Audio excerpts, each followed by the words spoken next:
That is very powerful. Hi, everybody. My name is Eli. I'm from the University of Maryland School of Public Health. I work at Siege, same place as Dr. Sackaby Wilson. And today I'm here to talk to you guys about the EPA EJ screen. So as Zoots very presciently described, EJ is all about a confluence of variables that kind of collide to create the wonderful environment that we find ourselves in today. And so there are a lot of data tools available to kind of help people dive into the nitty-gritty of the numbers that are being collected that kind of reflect this reality that we live on a day-to-day basis. The EPA EJ screen is a national EJ screen that takes a lot of data sets in. All the data is publicly available, so you can peruse it at your own leisure, and kind of spits out some numbers that give you an indication of where your community stacks up in certain EJ domains compared to the rest of the nation, the state, other localities. So when you go to the EJ screen website and you can just Google EPA EJ screen, it is the first thing that pops up. You get this lovely little map. On the left-hand side, you'll see it has a whole bunch of options, and those are basically the different data sets you can go through to kind of see the different variables, and I'll go through what those variables are in a moment.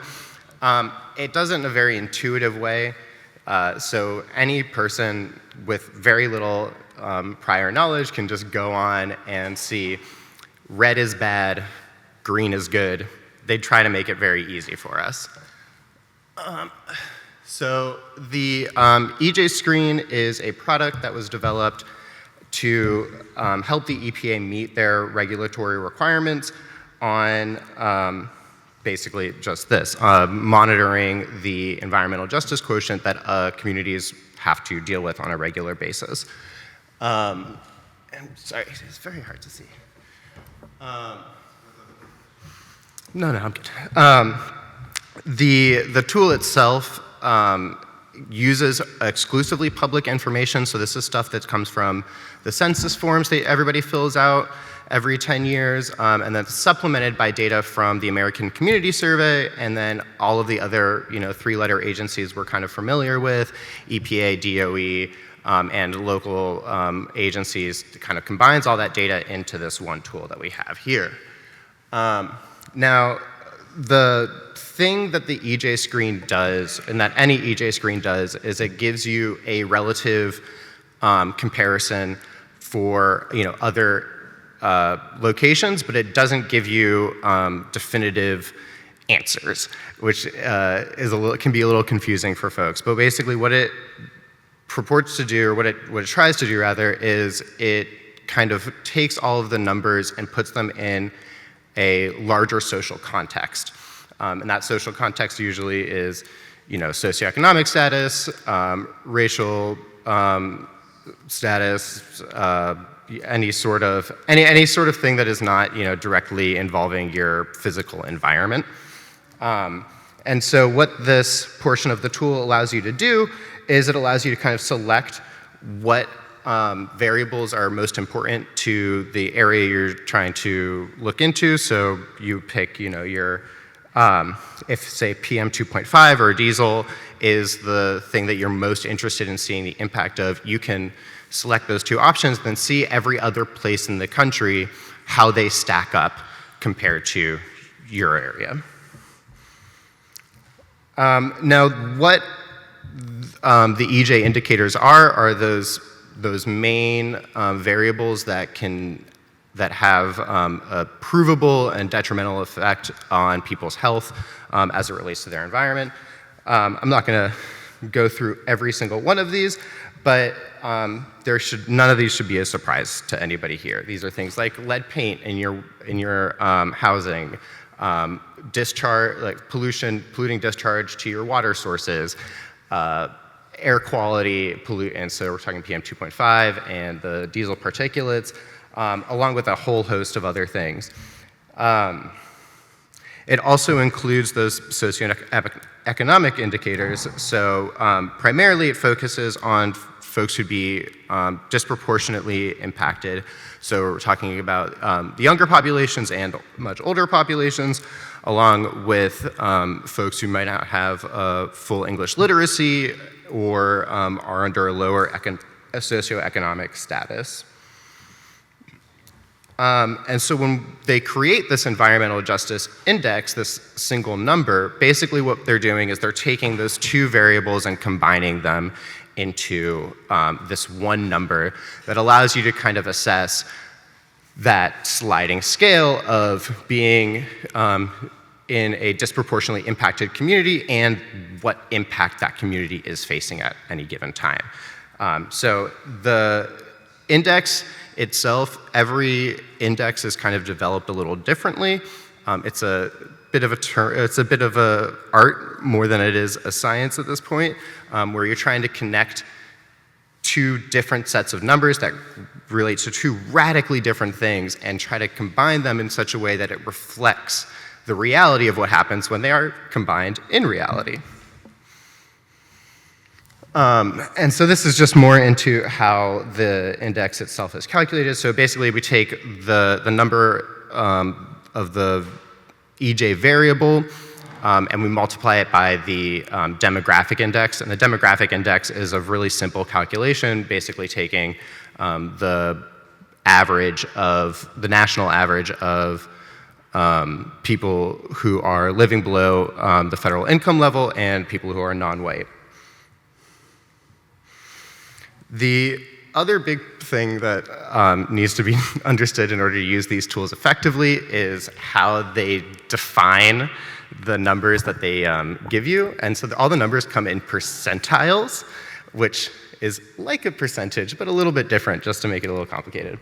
But essentially speaking, a percentile is a comparative number rather than an absolute number. So basically what these numbers show is the standing of your research area as compared to the rest of the country or the rest of the data set in this case. So they show these in percentiles because it can be a little misleading to see, say, a census tract that has, a very low instance of pollution, but would still have a high percentile because compared to the rest of the communities around them, they are experiencing proportionally more pollution, right? So like Shez was saying, that it's not about whether or not you're at 9.9 or 4, even though these two numbers are below whatever federal guidelines are there, they're still bigger than the rest of the community that is experiencing things. So when you go into the tool itself, you can navigate to any sort of census tract that you want. The census tract is just the base area layer, and a census tract is usually roughly equivalent to half of a zip code or a quarter of a zip code, depending on how big the area is. But you can subdivide it by your locality. You can just select which streets are you're most interested in. And it will pull up this set of numbers. I'm not sure if you can read them, but those numbers are basically just those same 12 indicators that I showed in the previous slide, and it just kind of shows you what that track stacks up as compared to the rest of the country. You can also pull comparison maps, and what these allow you to do is they allow you to kind of look at multiple variables at the same time and kind of draw conclusions, basically saying like, oh, I've noticed here, and I think I just selected some random tract in Southeast that is in the 100th percentile of lead paint, which means that of all the places in the country, this has the most possible lead paint proportionally in this area. And then you kind of go over to look at, say, the income of that same tract, and you have a a percentile of 50%, which means 50% of the people in that census tract are living under poverty. And it's not hard to draw these connections, right? We can see that if you have lower economic status, you have, less availability to, say, abate lead from your home, and that has a definitive impact on your health and the health of your communities.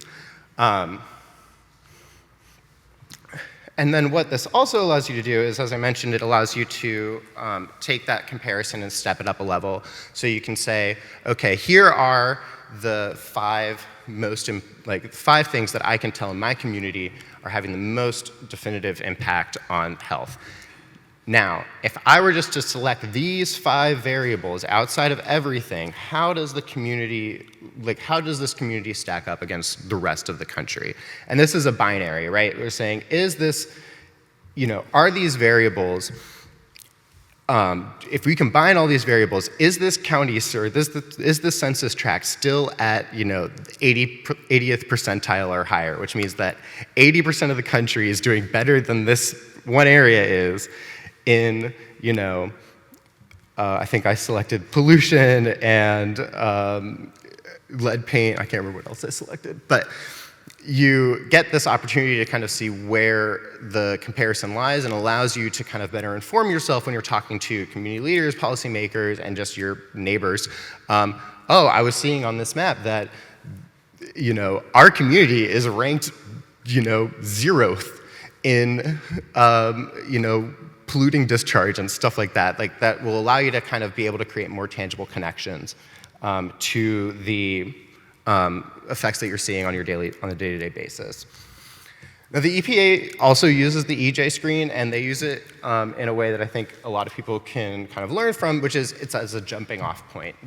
An EJ screen, any index really, is not going to show you the whole picture. It's taking a lot of information and condensing it into one thing so it's easy to understand, but it doesn't obviously provide all the context.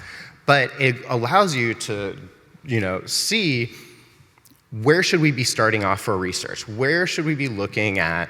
What domains are most affecting our communities, and how can we kind of move forward in getting more evidence to show to more policymakers, other community members, more leaders, these are the things that matters to our community, these are the things that are impacting our communities, and this is what we need to do in order to prevent it.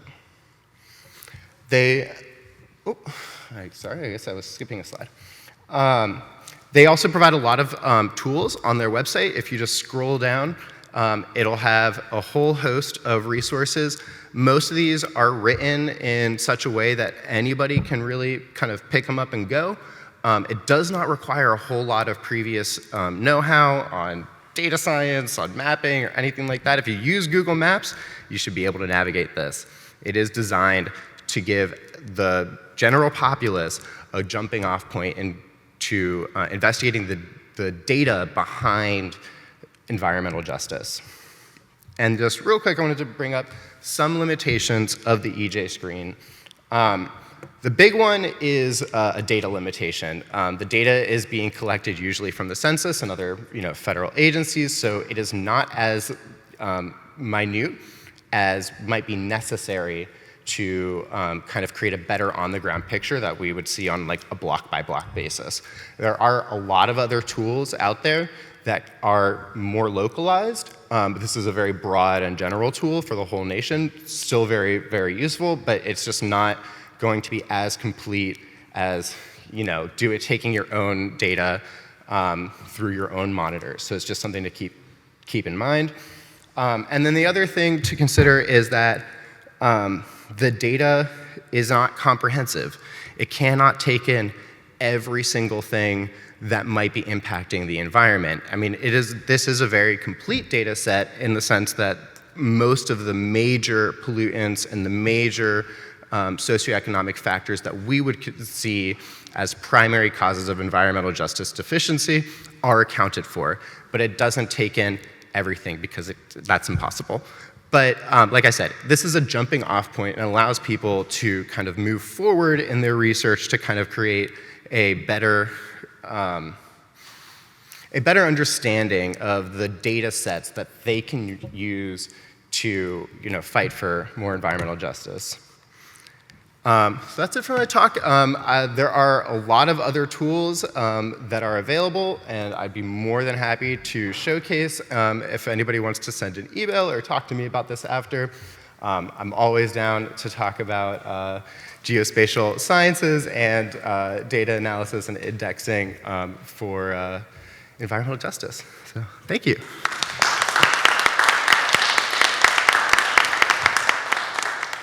Are there any questions? Just for comparison's sake, Eli, that map that I showed earlier from toxic waste, that's the parallel maps. What do you think about that? No, I mean, I think you're absolutely correct. The value of these sort of tools is the fact that it's hard to argue with the numbers, right? We are seeing in black and white exactly what people are experiencing. And while it doesn't necessarily communicate the harm it is doing to people on a personal level, on an emotional level, on a physical level, it does illustrate the fact that this problem does exist and you can't just will it out of existence. So. Hi, it's Six again. I just want to hammer home a point that I was trying to make and then relate it to yours, which is that there's still no replacement, right, for community level data and understanding. So really, your observations are all very, very meaningful and you have the power.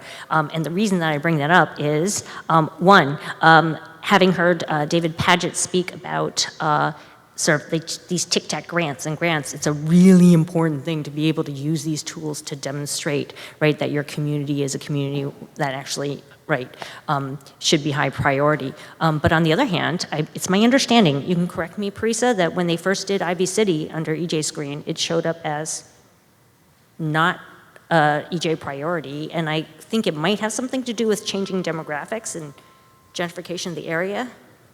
One thing that I recall when we were in court using EJ screens, and this was actually in Brentwood, is the judge was like, this is just guidance. It's not meant for decision making. And like was pointing to the little red fine print, on the Yeah. right. Okay. Demographic changes like because of gentrification. Right. Could skew the data where you still might have lower income community that still exists, but higher income people coming in. Absolutely. Yeah, so I think the thing that I want to connect again is to the community, right? Don't get discouraged if EJ Screen doesn't show your lived reality. The data are the data, right? And thank you so much for pointing out those limitations. Yeah, and just to tag on to that, that's okay. I had a comment for you anyways. No, but it is a big challenge with data science in general is the understanding the localization of data and where it's collected and how that collection impacts the results that you get, which is why things like having a localized air quality monitor is extraordinarily important. It is like one of those things that if, like as you mentioned, there are federal mandates for having air quality monitors in states. That the states do put up, and I think there's 4 in Maryland. So think about that. There's like 4 air quality monitors that the state of Maryland puts up that is supposed to track all of the air in the state of Maryland. It's an absurd proposition on its face. So the one thing that we are working on, and when updates come out, I'm sure we'll be able to get these out to you, but we are working on a app for folks to be able to use to collect this data on a localized level and be able to share that with the general populace so they can collect very, very, very minute, closely related data. Anyways, that's my time. Thank you, guys.